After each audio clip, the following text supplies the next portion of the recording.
Okay, so good evening everyone. So today we are going to continue with our lecture series on PÆRAMީ. So far we have been discussing what PÆRAMީs are and what sort of mindset that we should have in order to fulfill our PÆRAMީs, and we also define what PÆRAMީ means, and then we move on to talk about Dana PÆRAMީ. And so far we have been talking about Dana PÆRAMީ for some time. Last time I talked about a very significant Jataka which illustrates one of the great sacrifices or offerings made by the Bodhisattva, offering his 2 eyes to a Brahmin. The Jataka is termed as Siviraja Jataka. Today I would like to shed some light upon another Jataka which is called Akitticharya. Akitticharya, a Jataka in which the Bodhisattva offered the very simple food that he had accumulated from the forest, and he has been an ascetic. He just offered them the small thing that he had, which he collected from the forest, a bunch of leaves that he prepared for his meal. And this happened continuously for 3 days, and this is also considered as one of his great offerings. Now, for a PÆRAMީ to become very significant, normally there are few aspects to be considered. The amount, the value of the thing that is offered obviously matters in deciding the greatness of the charity of dana. Then the person's virtue and the understanding about the phenomenon of karma vipaka also plays a significant role in making the dana stronger. Then the qualities of the receiver also matters while evaluating the strength of the dana. So these are the 3 aspects: the donor's virtues and understanding, the weight of the weight means the value of the thing that is being offered, and then the qualities of the receiver. So we also have another 4th aspect which we call what type of sacrifices the donor is making while making this donation, while giving this donation. There is a very special story called Kadirangara Jataka in which the Bodhisattva abandoned the desire towards his life in order to offer a meal to a Pacceka Buddha. Kadirangara Jataka, which I hope to deliver in the next lecture. But here in this Jataka, he was offering something very, very insignificant.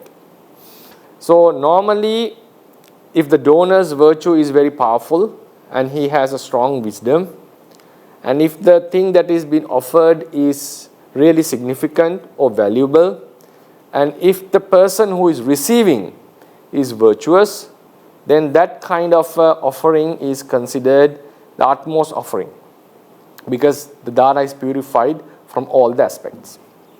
And if the donor is making a great sacrifice, for instance, take an example, a donor is going to offer to our arahant who is completely pure from defilements, and he is making a huge donation, like a huge amount of a valuable thing, spending a lot of amount of money, maybe a huge monastery, for example, to this arahant. And he is undergoing lots of hardships in order to build this. But still, regardless of his hardships, he considers about his the merits, and then he offers this. And the monastery is very valuable.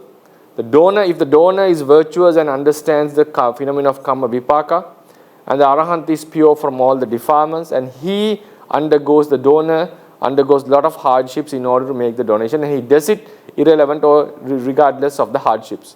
So we can see all the 4 aspects are very powerful, very significant.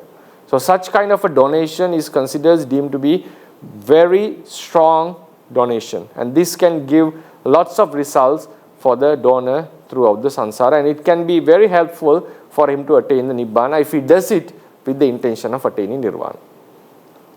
Now, on some other occasions, if the person has a strong belief in karma and vipaka, and on the other side the donor receiver is also virtuous, and the donor has only a few things to offer.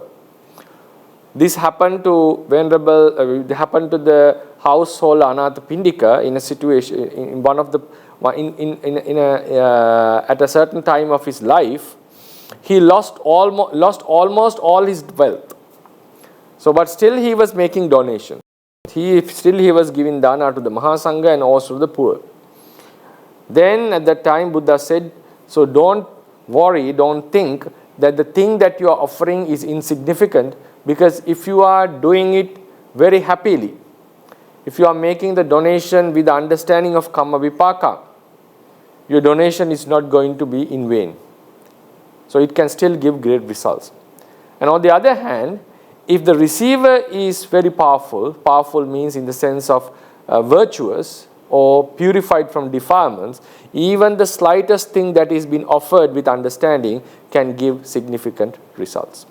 So therefore, now in this story we take out the significance of the thing that is being offered. He is offering something very insignificant. Just some leaves that were boiled with hot water. And that was his meal. It had no salt, no oil was added, no chili was added, whatever tasty things were added. It was just a bunch of leaves that were boiled with water. And he was going to, that's the meal that he was going to have. And then he was offering this to a Brahmin who came to him, and it happened to be the Sakka, the god, king of gods, who came in the disguise of a Brahmin. And Sakka is not a person who is pure from defilement. He is a being who is enjoying sensual pleasures. And this Sakka was someone who was born before our Sakka, so he was not an enlightened being like our one. So therefore the receiver was also to some extent was special, because you cannot be, a normal person cannot be born as a Sakka. Sakka is normally considered a person with good virtues, only then you can be born there. And also he maintained such good virtues being the Sakka as well. But somehow he was not a noble being, and he was a layperson. Layperson means he was having all these sensual pleasures. And then the thing that is being offered is very insignificant, but there is some sort of significance in that offering, because that was the only meal the Bodhisattva had. So in that regard it was somewhat insignificant, but he could have collected some other leaves and eaten. Therefore the value of the thing that is being offered is not that much high. But the Bodhisattva's inclination towards the dana, Bodhisattva's desire to make the dana, and his happiness towards the dana, and understanding about the karma vipaka was very strong, so he was able to accumulate a great merit by this small offering that he made. So we are going to talk about this story, Akitti Charya. Akitti was the name of this person, and he was born while the king Brahmadatta was ruling the kingdom of Varanasi a long time before. Bodhisattva was born in a super rich family, a Brahmin family. Then it says that he had 800 million gold coins as his wealth. 800 million coins as the wealth. That was a super rich amount compared to those days. So then he was named Akitti. Akitti. A-K-I-T-T-I. So then while he was a child, while he started to walk, he had another younger sister called Yasavati. Yasavati means a person who has great fame, and she was born. So then at the age of 16, he went to the Takkasila, the university or the studying place, and then he mastered these skills and came back to Varanasi. So after some time, his parents passed away, and he inherited all the wealth from the parents. So then what happened was, Bodhisattva was born in Varanasi in a super rich family, and he was named Akitti. And yes, while he was young, when he started to walk, he had a younger sister and they named him Yasavati. Later on, at the age of 16, he went to the university or an academy in Takkasila. He studied mastered skills and came back to Varanasi. At a certain age, his parents passed away and he inherited 800 million kahapanas from his parents, and it was a super rich family. Yes, yeah. Then one day, while he was he listened to one of his clerks and understood how much wealth that he inherited from his parents, and then he had a thought: I can see the wealth that I inherit, but I cannot see anyone who accumulated this wealth. They all have left this world without taking a penny.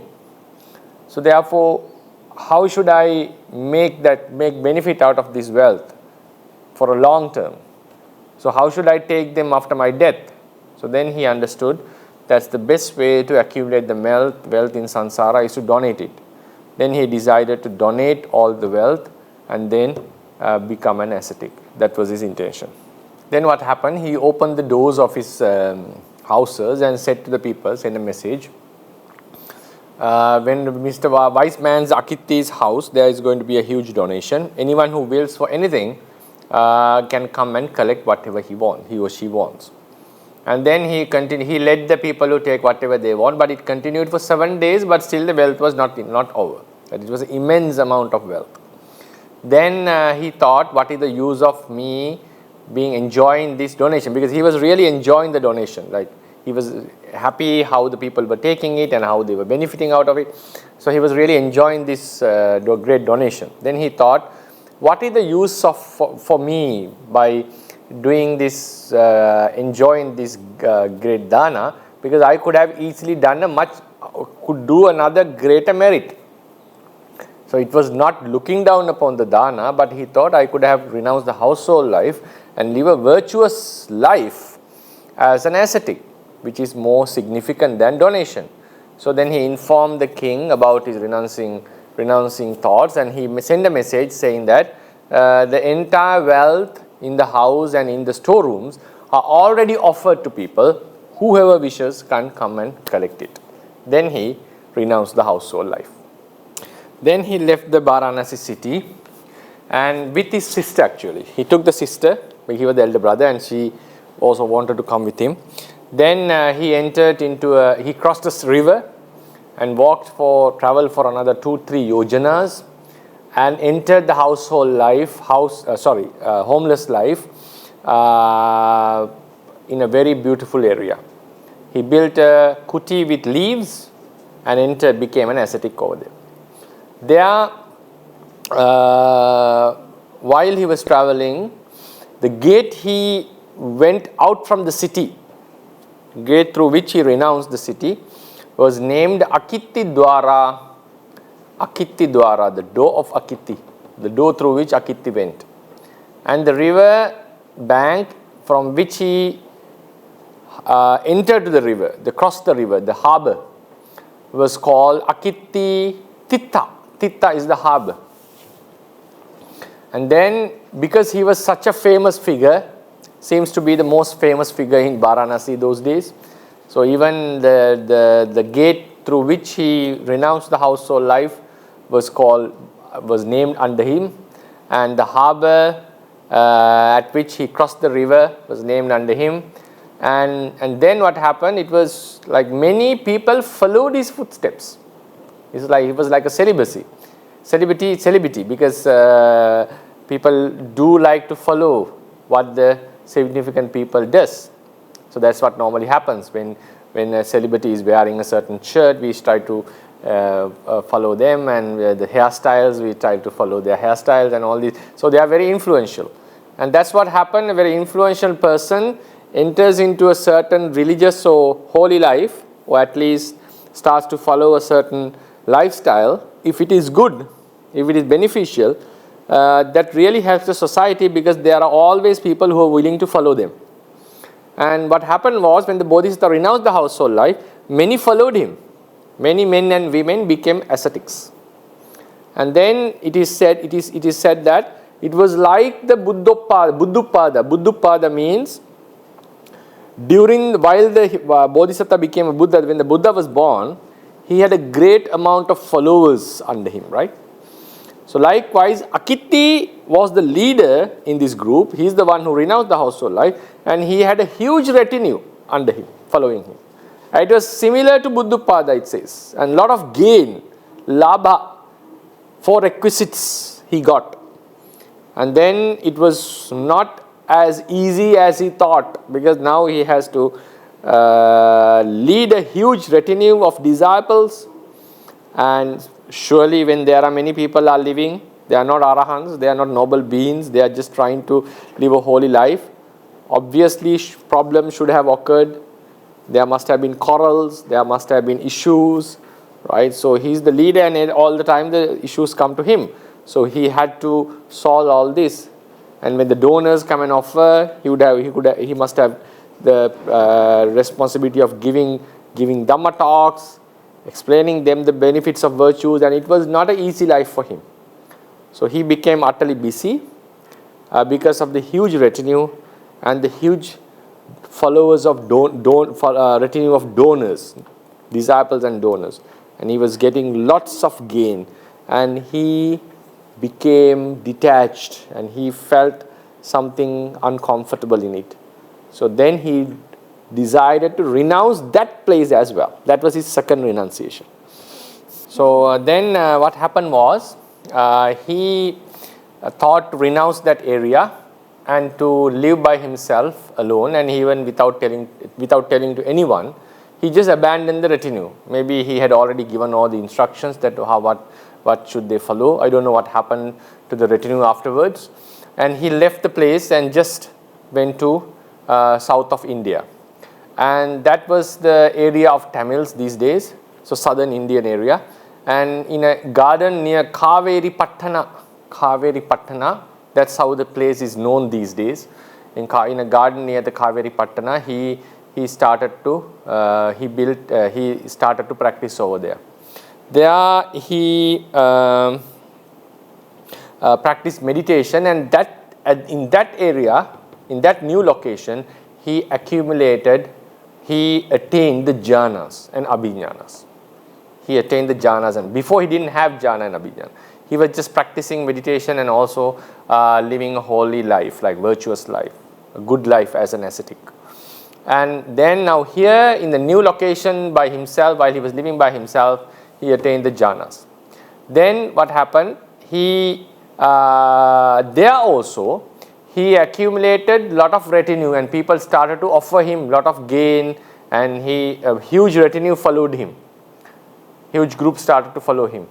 And then he thought that this place, now I already abandoned my original ordination place because that was too crowded, and I wanted the seclusion, because he was inclined towards the seclusion and not to have many things with him. And now here also, even after gaining the jhanas and abhijnana even, he was still having that same issue. A lot of people were following him, and he started to gain a lot of donations. Then he thought to abandon that place as well. So then now he had the psychic powers. So instead of walking, he just flew with his abhijnana powers into an island. He flew into an island, which was called Karadeepa, and that was named as Ahideepa those days. When Venerable Buddhaghosa was writing, the island was called Karadeepa. By the Bodhisattva's time, it was called Ahideepa. And there was a tree named Kara, a certain kind of a tree, and he built a hut under this tree with leaves, and they started to live there. By then also he didn't go for, now he was alone it seems like he was alone in that area. It doesn't mention whether there were humans, the island was inhabited or not. And there under the tree he was living. But he, in the forest, he could have traveled in the forest and find food. Because of his less desires, he didn't search for food. He just ate the food that fell near him from that particular tree. So that tree had fruits, and also it has leaves, obviously. During the fruit season, whatever the fruits that fall on the ground, he collected them and ate them. If wanted, he cooked them with boiled water, hot water. And the leaves that fell and brought to him with the wind around his area, he collected them and ate them. He even didn't go far away to find food. So his main purpose was not to get involved in searching for food. That was his main aim. So likewise, he was living such, and all the other time he was meditating. He was meditating, entering into the jhanas and practicing his samadhi. And all the other time he was, and on the other times when he wanted some meals, he collected the leaves and the fruits and ate them, having boiled. Right. Then while he was living so, the Sakka, the king of gods, his behavior affected him. Affected means he felt it. His seat became hotter, and he felt, now who is going to, he thought, who is willing to discard me from my position, who wants to pull me out of my position and gain my position. Because Sakkas, as a king, he is sometimes vulnerable, thinking that someone would take his position. And then he saw his seat became heated because of the great austerity. Austerity means the practice, virtuous practice, being an ascetic. The practice of an ascetic is austerity. So his great virtues, less desires, inclination towards the seclusion. So all these were very strong, and that affected his seat actually. That he felt it. Then he thought he had some type of fear whether this person would surpass me with his merits and come to my position, pulling me out. So then he thought, I better go and check him. If he is really willing, he's practicing so in order to attain the Sakkahood, or the Sakkas, this position of being a Sakka, then surely he would offer me something if I go to him. Because now if I am willing to reach a certain position, if I meet a person who has already attained that position, I will surely respect the person and give something to him. That was the psychology he was thinking about. If he's really willing to be the Sakka, if his objective is to be the Sakka, then me being the Sakka, I being the Sakka going to him, surely he would offer something to me. So that was the test that he was going to make. Then he approached him, not in the appearance of a Sakka, in the guise of a Brahmin, and he approached him. At that time, Bodhisattva was sitting in front of his kuti.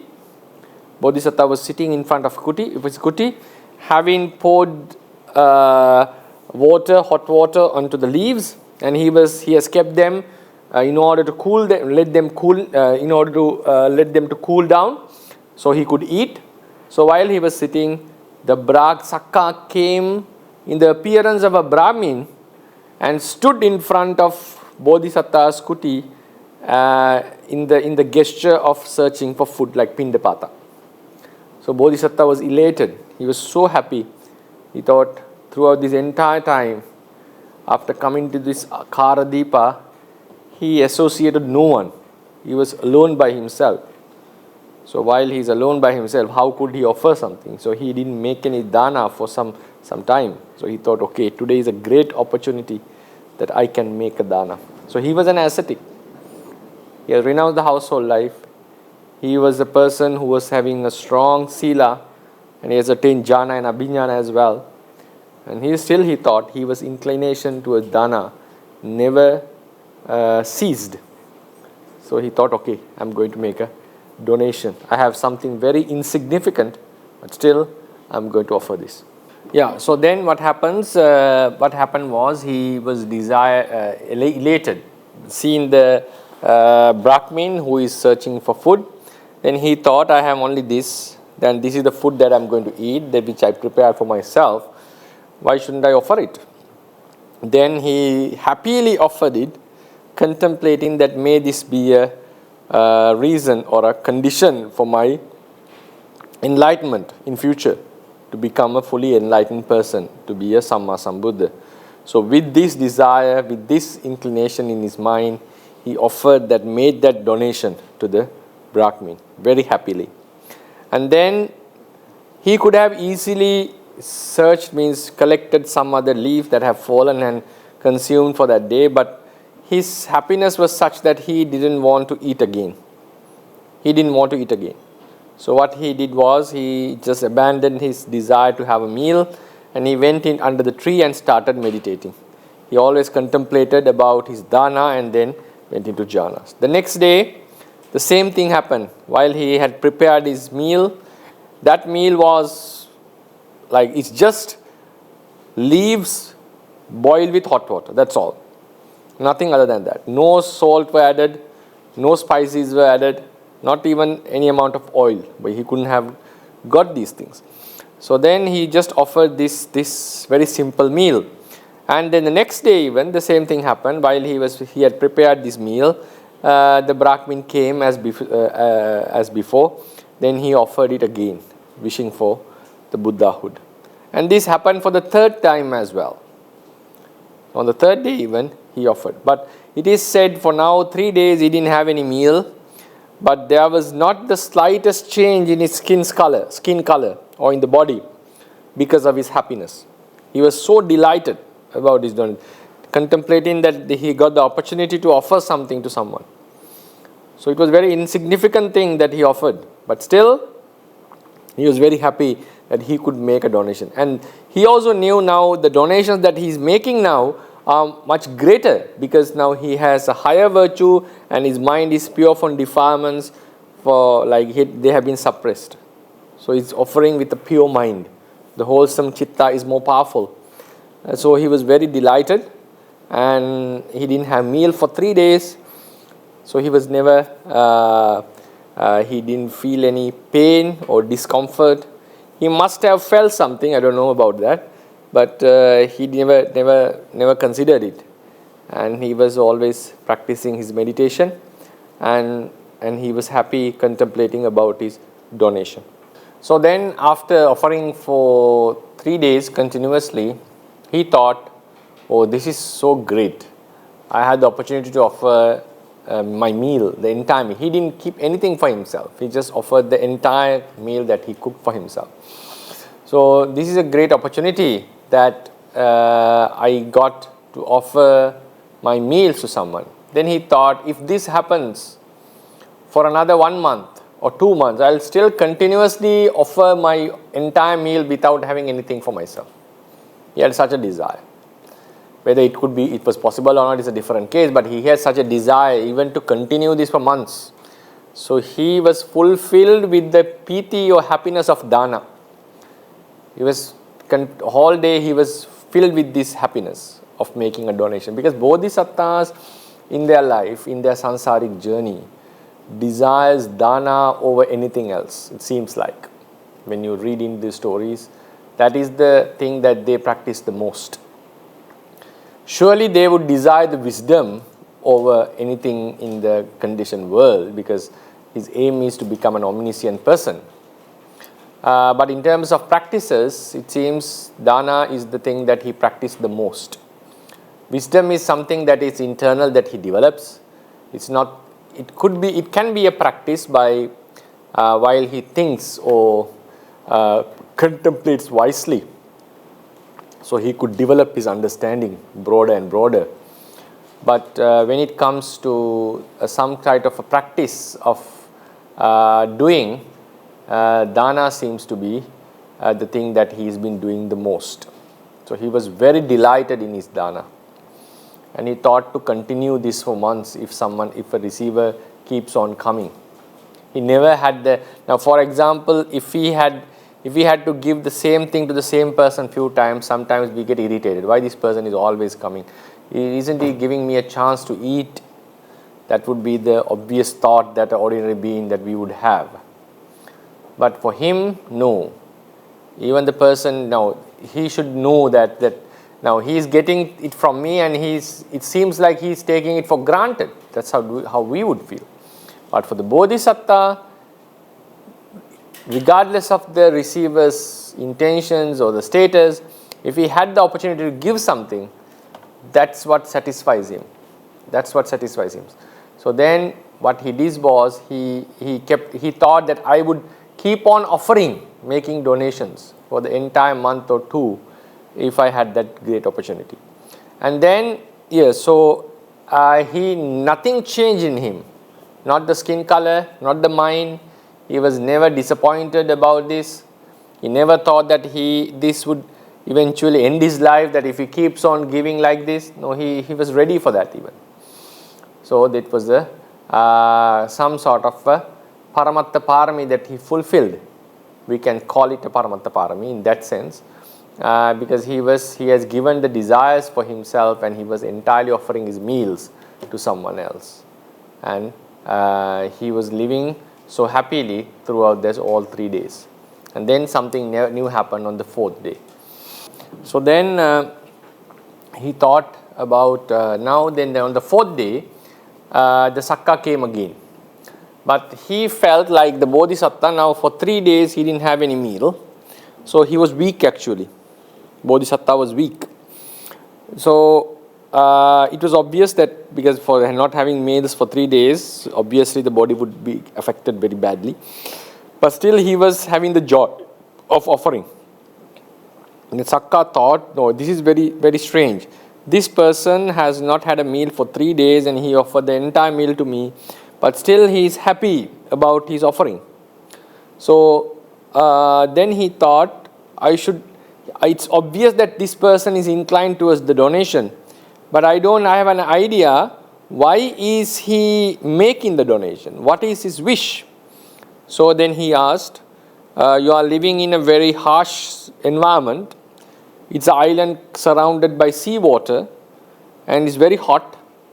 And why you are living in such an area, a hot area by yourself, and you make such and practicing austerity practice very seriously, and making 3 donations on 3 consecutive days without having any meals, what is your wish? What are you wishing for? Seems like something very extreme. Then he said, no, I am not wishing for anything else, because I understand that repeated births, punabbhava, repeated births, being born in new lives is a suffering. And when we are born, we'll eventually die. That's also a suffering. And while dying, beings normally face the death, being afraid of it with delusion, not with wisdom. So these also suffering. Suffering of being born again and again, suffering of dying repeatedly and at the end of every birth, and also facing the death with some moha, with delusion, without having a stable mind. So I see this as a suffering. So I am willing for Nibbana, to attain that peacefulness. And he was willing actually for the omniscience. So when you have the knowledge of omniscience, knowing everything means you understand the suffering of the world and the way out of this suffering. That's mean knowing everything. Like you know everything means you know the way out as well. All the other things, including the way out as well from the suffering, samsara. So, and his desire was to liberate beings from that suffering. So when he said that I am wishing for nirvana, to attain that nibbana, for the omniscience, Sakka became delighted. Oh, this is not a person who is willing to throw me away from the seat. This person is not willing to take my position. So he became a bit comfortable. And he had utmost respect towards the Bodhisattva. So then he asked, yes, please ask for a boon. For vara means for a favor. For a favor. Boon. B-O-O-N. Boon. right? Ask for a favor. So I would try to give you. Maybe he thought he would ask for something, robes or for a certain help in the island. Whatever you ask for it, I'll give it to you. Then he said, I'm giving you a favor, so please ask whatever you want. Then he asked for the favor, the boon, and the Bodhisattva said, okay, if you are giving me a boon or a favor, give me this. May I not have any lobha towards the wealth, children, wives, families, or all the other wealth. Because when you have that lobha or attachment towards such things, worldly stuff or gain, person can never be satisfied with them. You start to wish for more and more. More you associate a person, more you like a person, you still keep. So it's like a fire that can never be satisfied with any fuel. More you add the fuel, the fire will still keep on burning, and it would need more and more fuel. You put more firewood into it, and you cannot never satisfy the fire. So fire is of the nature that it always needs something to burn, and more you put it, it'll burn it, and then you have to keep on. If you want to keep this fire continuing, you have to keep on adding things into it. So this lobha would never satisfy the person. It's like drinking seawater or salt water to quench the thirst. So because more you drink the salt water, more thirsty you are becoming, you will be. So therefore, he said, may I not get that lobha by which my desires would increase. Then he said, if you are giving me, then the Sakka was happy about it, because he was asking for, not for anything, but in order to not to have any lobha. Then he asked, okay, ask for another, I'll give you another favor. Then he said, may I not have any dosa towards anyone, because of dosa I may do all the bad deeds, evil deeds, and eventually it would cost my life. Dosa is of such nature, and also it can cause for my, if I get really angry with someone, it may also lead for suiciding as well. So may I not get that type of dosa in my mind. Then Sakka said, okay, I wish, because it is not a boon that he can give. It's not something like a wealth that you can offer to the person. So he said, yes, I wish for it. I bless you that you may not have lobha and dosa, because it's not something that the Sakka can offer. Then he asked, okay, I'll give you the third wish.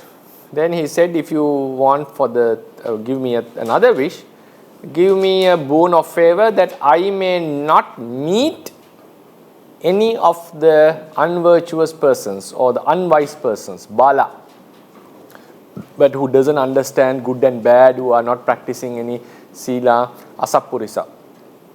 Then Sakka was a bit confused. Why you doesn't want to associate such people? Do you have any grudge towards them, or there's any issue with them? No, he said, because the Bodhisattva replied saying that person doesn't understand what is good and bad. If I say something important or show him some fault, he would get angry, and he doesn't lead me to the proper direction. So I don't want to associate such a person, because associating such a person, that I would eventually end up in the woeful realms or suffering in the samsara. And he said, okay, I wish for that as well. Sakka said, okay, I wish that it may happen, because it's also something that he cannot make complete, right? Because it's not asking for something. Then he asked, okay, I'll give you another fourth wish. He said, if you give me a fourth wish, may I always associate the wise men, wise people, who knows what is good and bad, who are virtuous, that who can direct me towards the good destinations. And he said, why you are favoring them? Why you like them? Because of them, I can improve my good qualities. They don't get angry if I say something, and they knows what is good and bad. They know what is discipline and what is the mischievous behavior, the faults. So that obviously it would help me to grow.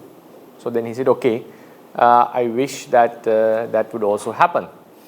Then he said, I give you the fifth favor.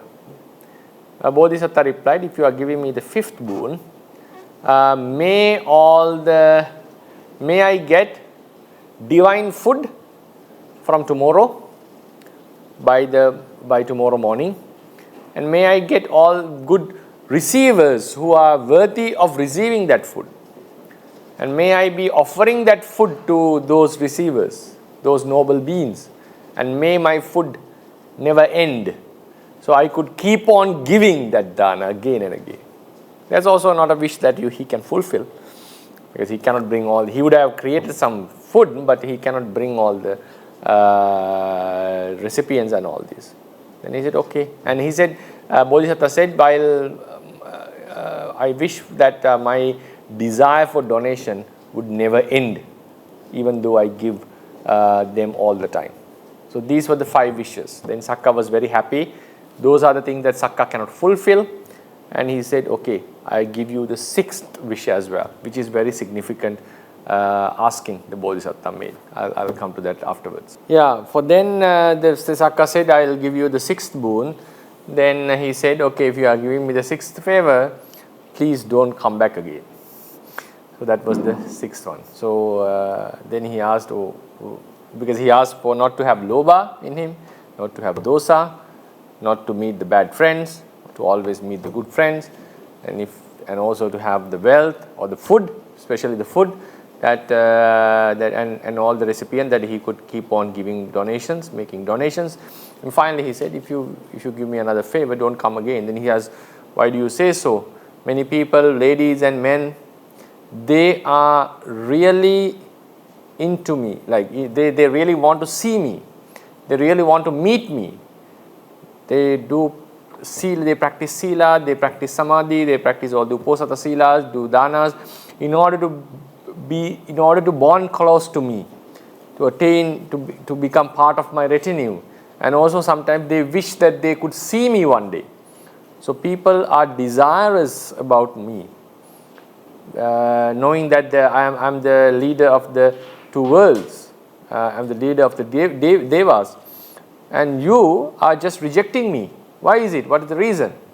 Then he said, Sakka, the god of a king of gods, you are a person who is complete with all the sensual pleasures.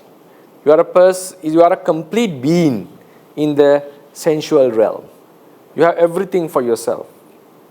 All the 5 senses can be satisfied at your will.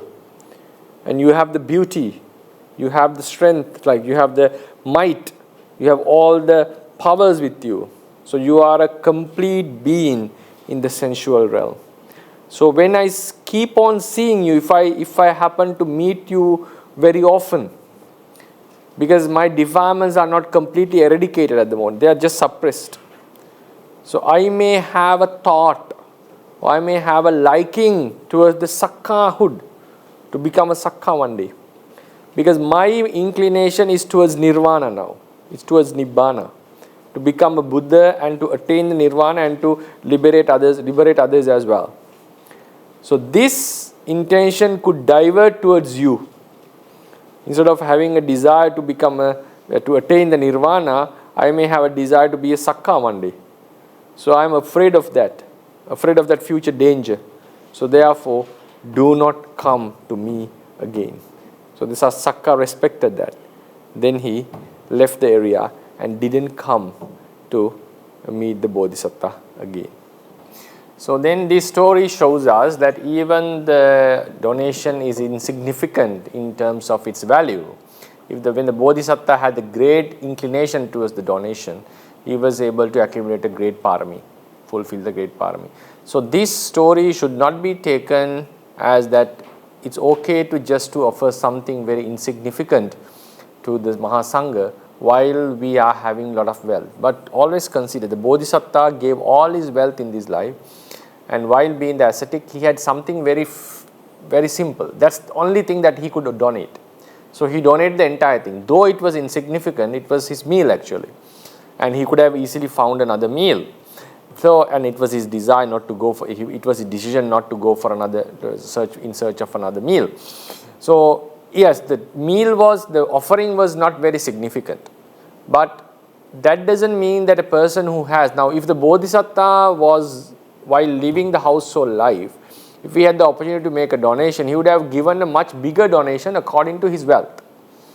So this story should not be taken for granted and consider that it's okay just to offer something very simple to the Mahasangha while we are capable of offering something very significant or something valuable. So always consider that in this situation, Bodhisattva didn't have anything else. He just offered what he had. So in situations like when we don't have some much things, or we are in an economic crisis at that time, like what happened to Anathapindika. Even at that time, if even we are offering something very insignificant, something very simple, still that could be a great merit if you are having the inclination towards dana, if you are desirous to make the donation, if you have the strong wisdom about the karma vipaka, that donation could be made to be a very strong one. So that's the point here.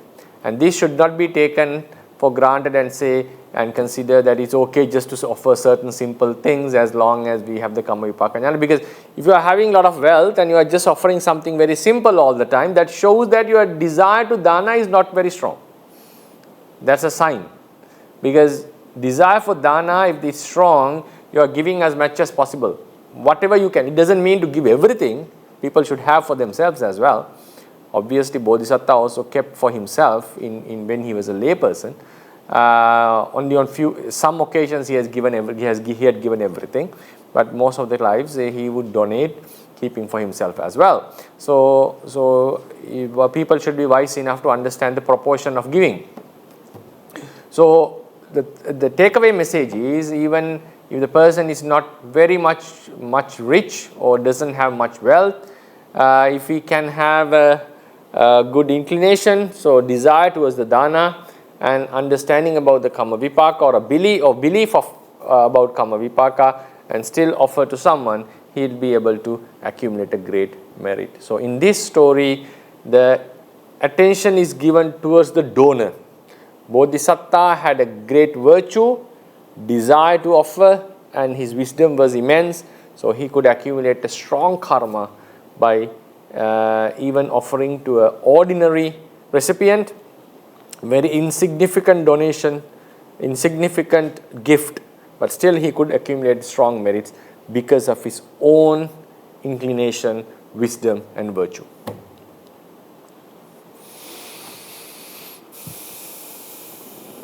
And I wish that I would conclude the lecture with that. So I wish that may you be able to fulfill your dana paramis perfectly and attain the liberation. So.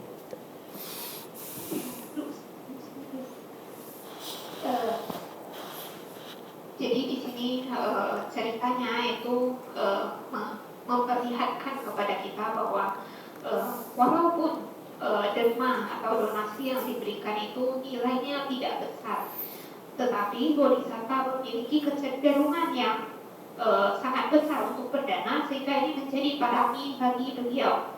Jadi dari cerita ini bukan artinya itu kita mengambil poin bahwa oh nggak apa kalau kita kasih sesuatu yang simpel-simpel saja kepada sangga, walaupun kita memiliki kekayaan yang sangat banyak. Kita harus ingat bahwa di cerita ini Bodhisattva telah memberikan semua kekayaannya kepada orang-orang. Dia sudah mendermakan semua kekayaannya, sehingga yang dimilikinya saat itu hanya makanannya yang sederhana tersebut, hanya itu yang bisa dia berikan. Dan dia sudah memutuskan setelah dia berikan, dia juga tidak mencari lagi makanan itu untuk dirinya. Walaupun sesuatu yang dia berikan itu adalah sesuatu yang nilainya bukan sangat mahal, bukan sesuatu yang sangat berharga, tentu saja itu hanya itu yang Bodhisattva miliki. Apabila tentunya jika beliau masih hidup berumah tangga, tentu saja dia akan memberikan sesuatu yang lebih besar sesuai dengan kekayaan yang dimilikinya. Jadi ini dalam cerita ini bukan berarti kita tidak apa kita berikan sesuatu yang sederhana kepada mahasangga. Tentu saja jika kita memiliki kemampuan, kita bisa memberikan sesuatu yang berharga sesuai dengan kemampuan kita. Jadi di sini kita harus lihat bahwa di situasi Bodhisattva dia tidak memiliki apapun pada saat itu, dan yang bisa dia berikan adalah sesuatu yang hanya itu yang dia miliki. Jadi dalam situasi ini, misalnya seperti dalam situasi yang sulit, misalnya dalam krisis ekonomi, pada anak pendika juga mereka juga melakukan hal seperti itu, walaupun yang diberikan itu adalah bukan sesuatu yang sangat berharga, sesuatu yang sederhana, tetapi ini akan memberikan kebajikan yang sangat besar. Mengapa? Karena dia memiliki kecenderungan yang sangat kuat, dia memiliki kebijaksanaan, dia memiliki keinginan yang sangat kuat untuk melakukan dharma, melakukan dana tersebut, sehingga ini menjadi donasi yang sangat kuat. Jadi dari cerita ini kembali diingatkan oleh Bante bahwa bukannya berarti oke-oke saja kita berikan sesuatu yang sederhana seperti itu, tetapi kita harus lihat bahwa apabila kita memberikan sesuatu yang jadi bukan berarti kita bisa memberikan sesuatu yang sederhana seperti itu. Apabila kita paham karma dan vipaka, misalnya kita memiliki kekayaan yang sangat besar, tetapi kita memberikan sesuatu yang tidak berharga, itu artinya keinginan kita untuk berdana itu tidak kuat. Jadi artinya kita harus memberikan sesuai kemampuan kita, bukan berarti kita juga memberikan semuanya untuk berdana. Jadi pada saat sebagai umat rumah tangga itu bodhisattva itu juga menyisakan porsi untuk dirinya sendiri. Tetapi pada banyak kehidupannya juga dia juga memberikan seluruh kekayaannya untuk dharma. Jadi kita harus memiliki kebijaksanaan yang cukup untuk tahu proporsi yang bisa kita berikan untuk dana dan yang disisakan untuk diri sendiri, seperti itu. Jadi apabila kita tidak memiliki banyak kekayaan, tetapi kita memiliki kecenderungan yang sangat kuat, kecenderungan yang sangat baik, memahami karma vipaka dan percaya akan karma vipaka, ini akan menjadi kebajikan yang sangat besar. Jadi apabila seseorang berdana, di sini kita bisa melihat bodhisattva itu adalah pendharmanya, dia memiliki kebajikan yang sangat besar. Dia juga memiliki keinginan yang sangat kuat untuk mempersembahkan dana tersebut. Jadi dia memahami juga karma dan vipaka. Kemudian juga walaupun penerimanya itu adalah penerima yang biasa-biasa saja, dan juga apa yang dia berikan itu bukan sesuatu yang sangat berharga, sesuatu yang sederhana, tetapi karena dia memiliki kecenderungan yang sangat kuat, memiliki kebijaksanaan, dan memiliki kebajikan yang besar, sehingga dia bisa memenuhi dana PÀRAMީ-nya. Kemudian nanti juga berharap semoga kita semua juga bisa memenuhi dana PÀRAMީ ini, sehingga juga kita bisa terbebas, kita bisa menuju pembebasan. Sadu.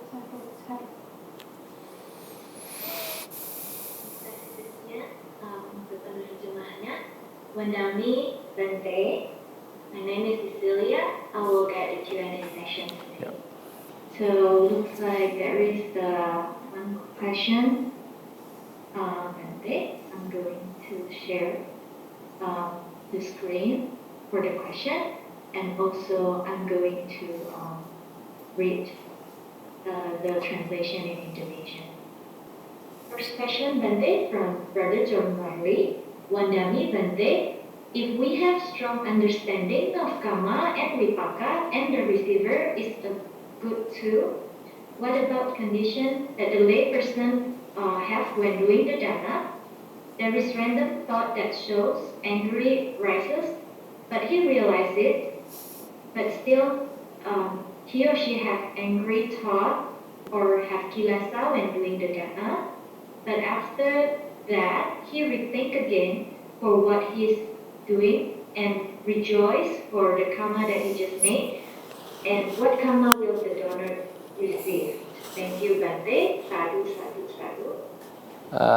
Regarding this question, now the person is while giving a dana, is having some unwholesome thoughts time to time, maybe angry with someone who is in the donation, or not happy about the setup, or some things that he planned are not going accordingly.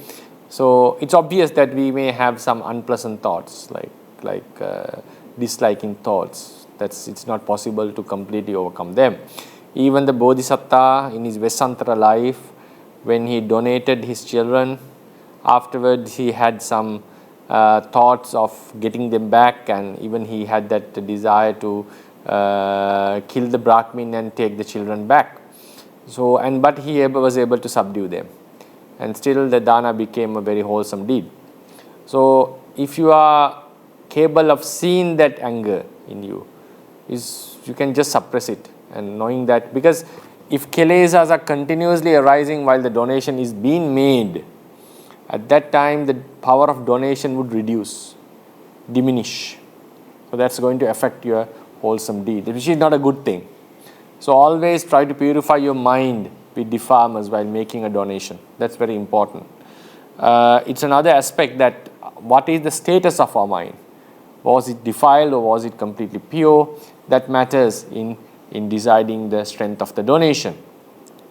So therefore, but as Putujana beings, it's not possible for us to completely overcome such defilements all the time and have a complete mindset without any defilements. It can be done for some special beings, and it can happen in certain occasions, but it's not always possible.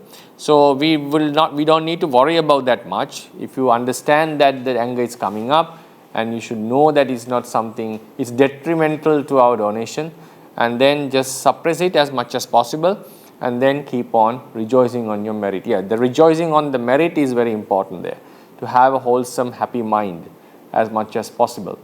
And if you are able to suppress the anger as soon as it arises, for whatever reason, doesn't matter, you just continue with the donation, because don't worry about the subtle changes that happens during the donation. That would be my advice. So it's not going to affect your donation much. But kilesas are going to affect, I have to say that in theory, but it's not possible even for a bodhisattva to completely, in some occasions, bodhisattva has also had some unwholesome thoughts while making a donation. So just don't worry about that. Just try to suppress it, and if you note it that it's coming up, just suppress it and move towards the donation and try to make your mind happy about the donation. Thank you for today's Dhamma talk, Bhante. If we have done something wrong in the past and present, whether intentionally or unintentionally, through actions of our body, speech, or mind, may we sincerely, humbly, and respectfully ask for Bhante's forgiveness. Okasa Vandami Bhante. Sakhi hotu nibbana sapaccho hotu. Maya katang punyang samina anumoditabang. Sadhu sadhu anumodami.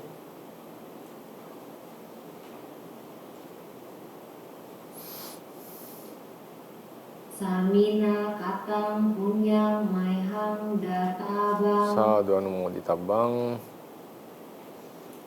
Sadhu sadhu anumodami. Okasa dwarata yena katang sabang ajayang kamata me Bhante. Kamami kamitabang. Sadhu okasa kamami Bhante. Etawata ca amehi sambatang punya sampadang. Sabe dewa anumodantu, sabe buddha anumodantu, sabe satta anumodantu, saba sampati siddhiya. Idang me nyatinang hotu sukita hontu nyatayo. Idang me nyatinang hotu sukita hontu nyatayo. Idang me nyatinang hotu sukita hontu nyatayo. Idang me punyang asawa kaya wahang. Idang me punyang asawa kaya wahang hotu. Idang me punyang nibbanasa pacayo hotu. Mama punya bagang sabasatanang bajemi. Esabe me sama punya bagang mabantu. Buddha sasanang cirang titatu. Buddha sasanang cirang titatu. Buddha Sasanam Tirapithatu Sadhu Sadhu